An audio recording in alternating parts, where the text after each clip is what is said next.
squashes your you just found it.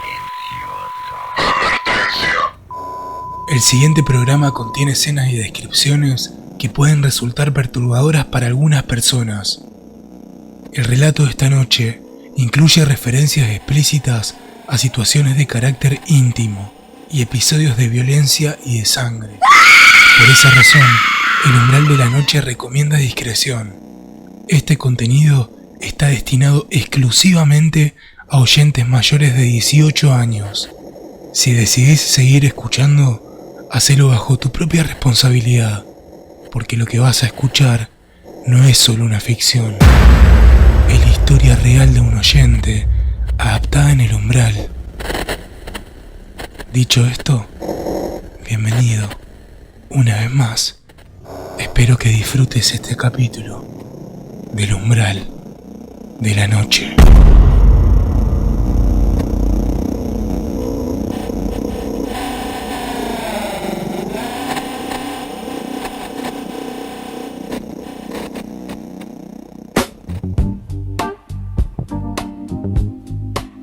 A partir del año 2012, con el lanzamiento del Plan Procrear, el gobierno nacional contrató decenas de empresas constructoras para levantar barrios enteros de viviendas en distintos puntos de Santa Fe.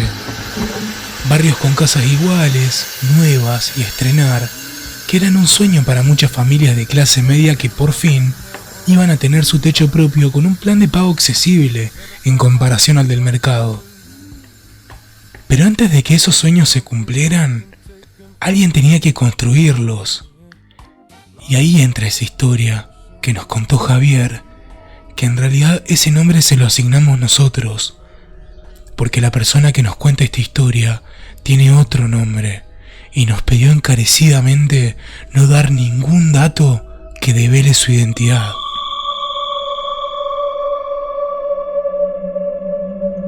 Si bien esto no pasó hace muchos años, sí lo agarró más joven, rebelde y más propenso a hacer cosas que no eran muy correctas. Lo habían llamado de una empresa local para trabajar en las obras de uno de esos barrios, del cual no podemos dar datos, pero sí podemos decir que estaba en una zona de esas en donde todo se vive al límite.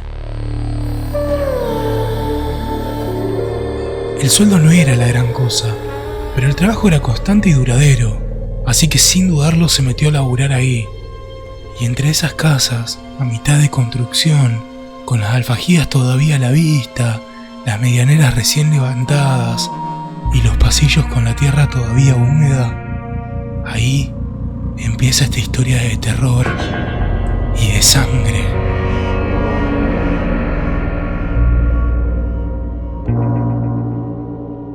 Javier no se llevaba bien con su jefe. Los tratos de la obra no eran buenos y los gobiernos de turno exigían la entrega de las casas en plazos imposibles, pero que ese fervor en los pedidos no se correspondía a la hora de pagar, que siempre venían con los pagos atrasados. Entonces el clima laboral era una mezcla de bronca y resignación, y los empleados cumplían hasta ahí nomás. Encima era invierno. No ayudaba la idea de que tengas que salir de tu cama con 4 frazadas, agarrar la moto y abrigarte con toda la ropa que tengas para que cuando abras la puerta te enfrente la niebla de la mañana y tener que manejar rumbo a esas zonas donde todavía había manzanas y manzanas vacías, sin ni un alma dando vueltas, para llegar antes de las 7 de la mañana, meter las manos en esa agua helada, casi escarchada, y preparar la mezcla del reboque. No era fácil. Se exigía muchísimo, se pagaba a destiempo, y los empleados no tenían ganas de tenerle tanto respeto al laburo. Era un viernes y estaban terminando la jornada. Javier sabía que ese iba a ser el último turno hasta el lunes que volvían a abrir la obra. Las casas estaban enumeradas y él trabajaba en la 18 junto con otros obreros. Ya tenían listas 2 habitaciones, terminadas al detalle, con los azulejos puestos, todo un lujo. El lunes iban a empezar con la grifería del baño. pero cuando empezaron a levantar campamento para irse, se le cruzó algo por la cabeza. Algo loco, Pero dijo, ¿por qué no? Hacía unos meses que se había puesto de novio en una relación intensa, bastante intensa, que se vivía a pura piel. Ella lo llevaba a cumplir fantasías que él ni se imaginaba. El sexo para ellos era un fuerte que los unía y los conectaba muy bien. Una vuelta, entre risas, cuando ella lo vio volver con la ropa del trabajo, todo cubierto de polvo y de cemento, le había dicho: un día tenemos que ir a una de esas casas vacías donde vos trabajás, cuando no haya nadie, a ver qué pasa. Lo había dicho como una broma, pero Javier, en un flashback de esos que te agarran de la nada, se acordó de eso antes de irse esa tarde de laburo. Así que cuando llegó la hora de cerrar, le dijo a los muchachos que él se encargaba de poner el candado. Cerraban todo porque adentro todavía tenían cosas como la mezcladora y otras herramientas de laburo. Pero esa tarde se hizo el boludo. Colocó el tejido metálico, pasó el candado, pero cuando lo tuvo que cerrar, hizo ruido para que parezca nomás que lo había cerrado, pero él lo había dejado apenas enganchado. Esa noche pensaba volver, y pensaba volver con ella. Y en la oscuridad de esa zona desierta, entre casas idénticas y sin habitar, iba a cumplir una fantasía que jamás debió haber tomado en serio.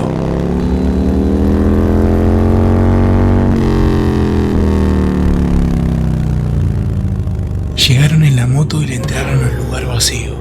No querían que nadie la vea desde afuera que estaba estacionada, así que le hicieron pasar. El comedor todavía estaba sin hacer, así que el lugar de pasión iba a ser otro. Subieron corriendo las escaleras hacia las habitaciones de arriba y, eufóricos del frío, tropezándose torpes como chicos a punto de hacer una travesía y entrando en calor, empezaron a sacarse todo el maquillaje. Empezaron a ensuciar lo que habían limpiado, a tapar el perfume con olores nuevos y se arrancaron la ropa que habían elegido con tanto cuidado. Y así, progresivamente, fueron despojándose del disfraz que usaban para el mundo, hasta mostrarse tal cual como eran. La ventana estaba cerrada, pero era de esas de chapas con agujeritos, así que la luz de la luna entraba pintando cuadraditos blancos por toda la habitación oscura y dejando manchitas tatuadas en las espaldas desnudas. Cuando el deseo estaba siendo explícito, cuando la llave de oro cantaba en la cerradura, el clímax se cortó en un segundo.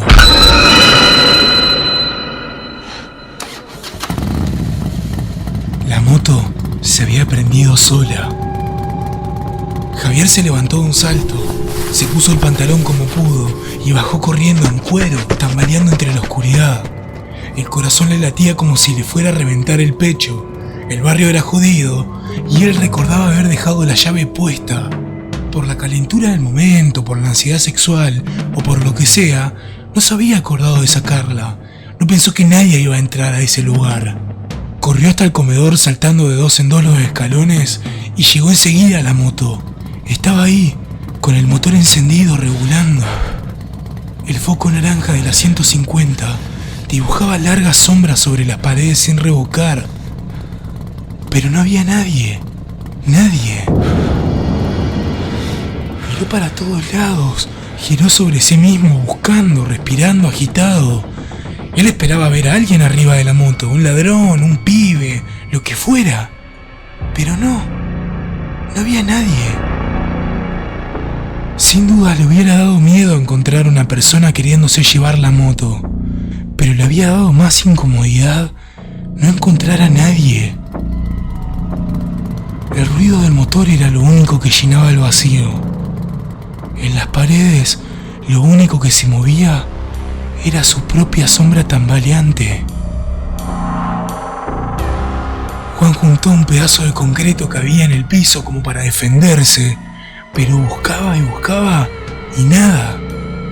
Entró al baño también vacío, que todavía no estaba hecho, pero no había nada. En un último intento como poder explicar la situación, se asomó por la ventana, pero parecía que el mundo entero estaba muerto. Ni una luz, ni un perro, ni una voz, nada.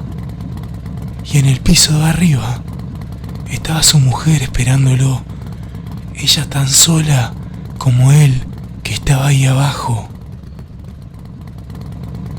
Se acercó despacio a la moto, mirando para todos lados, y apagó el motor, dejando un silencio pesado.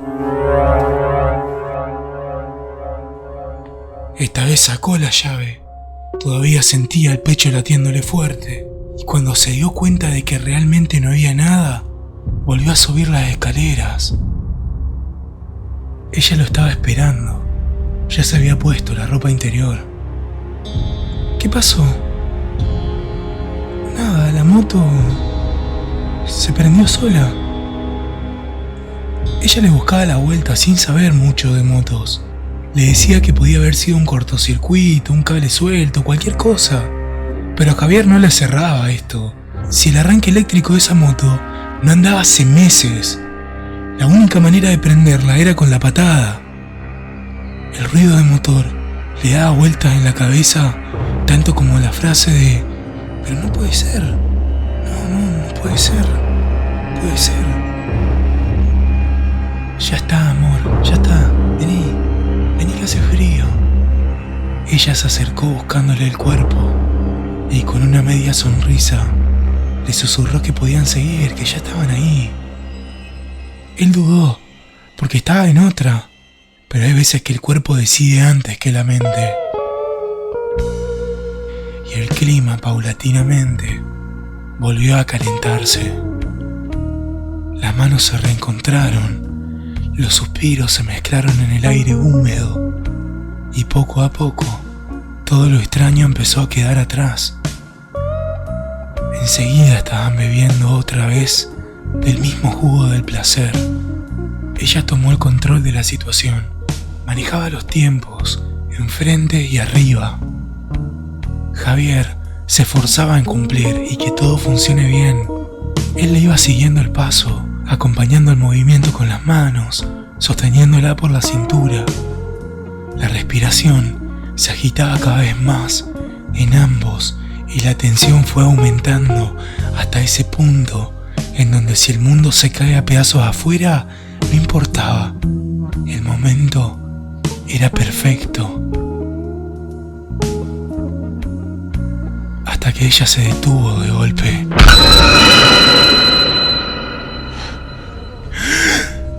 ¿Qué pasó? Amor, me tocaron la espalda. ¿Cómo? Me pusieron una mano en la espalda y no sos vos. Él se quedó quieto tratando de entender lo que decía y buscaba las facciones de ella en la oscuridad, pero le costaba verle la cara. Ella salió de donde estaba y se empezó a vestir. No, yo me voy, vámonos. Buscaba la ropa con la luz del celular, con movimientos torpes. ¿Dónde está mi corpiño? No sé. Bueno, pará, no me contestés así. Ella buscaba la ropa, pero estaba desesperada. Apuntaba el celular para cualquier lado y no terminaba viendo nada. ¿Dónde está? Se repetía llorando. Javier apuntaba la linterna al suelo y encontró el corpiño. Lo levantó y sintió el olor fuerte a hierro. Está caliente esto. Enfocó el celular de cerca a la prenda y vio que estaba empapada con una sustancia negra y espesa. La soltó con asco. Era como si alguien le hubiera tirado un vaso de aceite quemado encima, como si hubieran licuado un sapo y lo hubieran esparcido por los restos arriba de la prenda. Salieron corriendo y dejaron eso tirado ahí. Se vistieron con lo que pudieron, con lo que encontraron a mano y se subieron a la moto. Cerró el candado como pudo y se fueron para no volver atrás.